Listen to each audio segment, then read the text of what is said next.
Hi friends, మనము single colour ఉన్నప్పుడు photos యొక్క కలర్ అనేది ఈజీగా చేంజ్ చేస్తాము. కాకపోతే ఇప్పుడు గ్రేడియంట్ కలర్ లాంటిది ఉంటుంది కదా, అప్పుడు మనము ఇమేజ్ యొక్క కలర్ చేంజ్ చేయాలంటే మనకి కొద్దిగా ప్రాబ్లం అవుతుంది.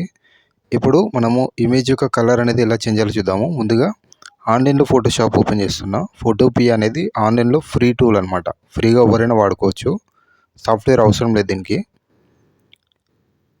ఇప్పుడు దీని యొక్క కలర్ నేను మారుద్దాం అనుకుంటున్నా. అప్పుడు ఇక్కడ ఉంది కదా, ఐకాన్ కనిపిస్తుంది.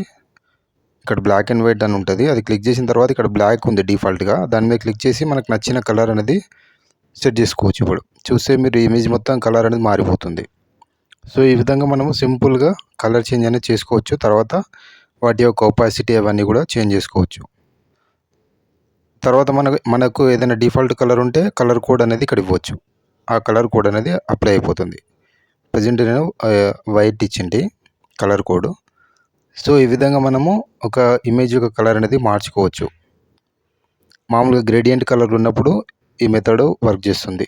ఇప్పుడు ఫైల్లోకి వెళ్ళేసి ఎక్స్పోర్ట్ పిఎన్జీ జేపీజీ మనకు నచ్చిన ఫార్మాట్లో ఎక్స్పోర్ట్ అనేది చేసుకోవచ్చు. ఒకసారి చూద్దాము మన ఒరిజినల్ ఇమేజ్ ఏ కలర్లో ఉండే, మనము కలర్ చేంజ్ చేసిన ఇమేజ్ ఏ కలర్ ఉందో చూద్దాము. ఇది మన ఒరిజినల్ ఇమేజ్. మనం కలర్ చేంజ్ చేసిన తర్వాత ఇలా మారింది. సో ఈ విధంగా మనం గ్రేడియంట్ కలర్లో ఉన్న ఇమేజ్లో కూడా సింపుల్గా మార్చుకోవచ్చు కలర్.